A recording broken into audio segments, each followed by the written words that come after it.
Bonsoir, mesdames, messieurs, et peut-être une fois de plus, bonne année. Nous allons parler de la République centrafricaine, comme nous avons promis.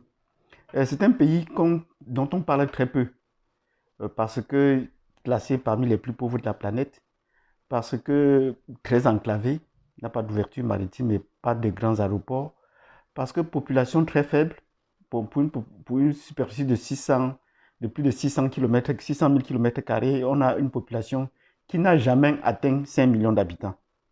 Donc, c'est ce qu'il faut retenir de la République centrafricaine. Mais pourtant, ces pays regorgent d'énormes richesses. On ne se souvient que peut-être des diamants. Mais retenez aussi la particularité de ces pays, c'est que ces pays exploitent aussi l'uranium. Donc, l'uranium n'est pas seulement exploité au Niger, il est également exploité en République centrafricaine. C'est ce qui susciterait des appétits pour la France de contrôler entièrement ses ressources et de pouvoir asseoir sa domination politique sur ces pays. Comment comprendre la situation actuelle de la République centrafricaine? C'est de cela que nous allons parler aujourd'hui. Qu'est-ce qui se passe en République centrafricaine? Comment est-ce que la France, quel est le rôle que joue la France dans ces pays depuis la période coloniale jusqu'à ce jour? Et quels sont les points de friction? Donc, si vous voulez bien comprendre ce qui se passe actuellement en République centrafricaine, installez-vous confortablement, abonnez-vous, cliquez sur la cloche de notification parce que cela va nous permettre de faire une revue de la situation géopolitique dans le précaré français et de revoir les concepts géopolitiques, géostratégiques utilisés pour essayer d'embrouiller la population africaine. Sur ce, je vous donne rendez-vous tout de suite.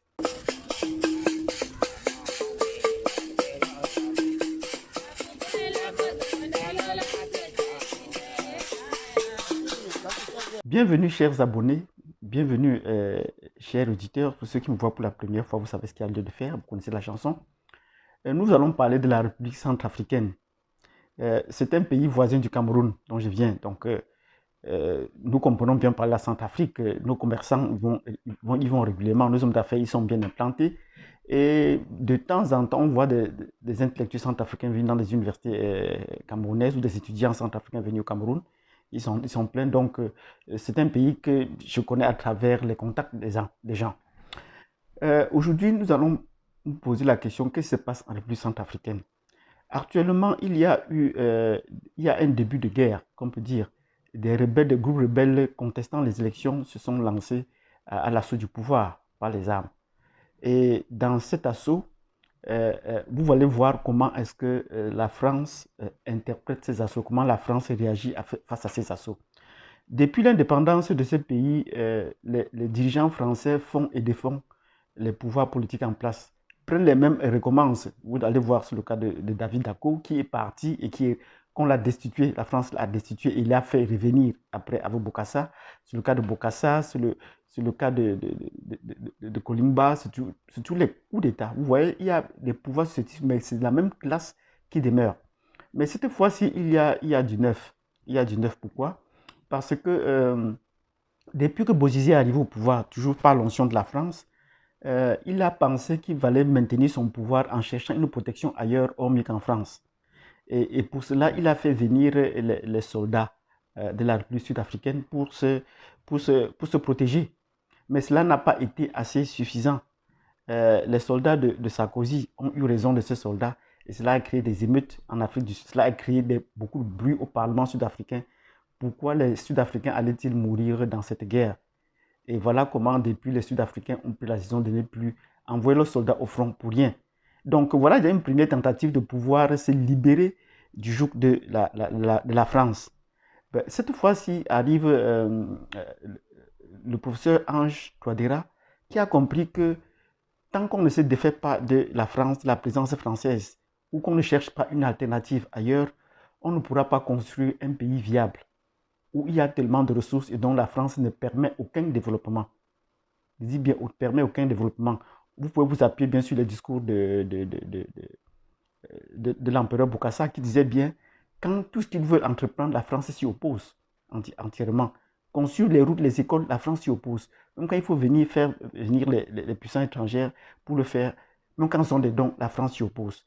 Et dans une énième tentative, ne pouvant plus subvenir à ses propres besoins ou satisfaire sa population, il a tenté un rapprochement avec la Libye. Et c'est lors de son déplacement en Libye que Giscard d'Estaing a envoyé les soldats français occuper sa résidence, occuper la capitale et prendre le pouvoir. Voilà à peu près comment la France se comporte là en République centrafricaine. Aujourd'hui, la donne a un peu changé. Disons un peu changé. Et il faut voir un peu comment la France se comporte dans cette situation. Les médias français, notamment RFI ou France 24, présentent cela comme une avancée des rebelles. Ils vous parlent d'une offensive rebelle. Il faut bien comprendre le français. Ailleurs, ils auraient parlé d'une attaque rebelle, mais non. Ici, ils parlent d'une offensive rebelle et sont en train d'encourager les rebelles dans ce sens. Ceux qui ouvrent les ondes aux rebelles, c'est leur outil de communication des rebelles. Pourquoi? Parce qu'en face, il y a une opposition solide. Le professeur Ange Touadéra a compris qu'il fallait prendre attache ailleurs et il a pris attache avec la Russie. Et c'est dans ce cadre que nous allons parler de la coopération militaire russe avec les pays africains et notamment avec la République centrafricaine dont on voit les premiers fruits. C'est la première fois dans un précaré français qu'on se rend compte que les rebelles soutenus par la France font plusieurs attaques. Généralement, ils font comme le couteau dans le beurre. Et ils commencent une première attaque et ils vont jusqu'à la capitale et on parle d'un cessez-le-feu et on remet le pouvoir autrement. Et on rejoue les cartes. Mais cette fois-ci, les données ont changé. Donc, voilà le rôle que joue la France. Donc, nous allons revenir dans une prochaine vidéo pour vous donner en détail comment est-ce que la France se comporte dans ce jeu. Comment est-ce qu'on les retrouve et où est-ce qu'ils prennent pied pour pouvoir nuire à ce pouvoir qui ne veut que se consolider. Si vous avez apprécié cette vidéo avec le rôle troublé de la France dans le jeu politique centrafricain, n'oubliez pas de vous abonner. Nous allons encore reparler de la République centrafricaine avec les éléments en détail. Abonnez-vous, partagez, cliquez sur la notification, vous donne rendez-vous la prochaine fois. Merci.